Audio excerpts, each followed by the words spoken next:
حضرت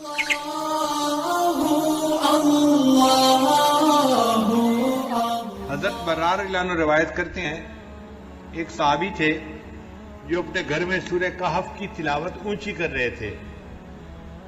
ان کے گھر کا صحن چھوٹا تھا، گھوڑا بھی بندھا ہوا تھا اور چارپائی کے اوپر ان کا بیٹا بھی لیٹا ہوا تھا، سویا ہوا تھا۔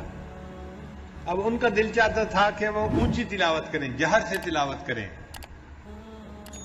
جب وہ جہر سے تلاوت کرتے تو گھوڑا بدکتا تھا اور ان کو ڈر ہوتا یہ گھوڑا کہیں میرے بیٹے کو لات نہ مار دے، تو وہ آہستہ پڑھتے تو گھوڑا بھی پرسکون ہو جاتا۔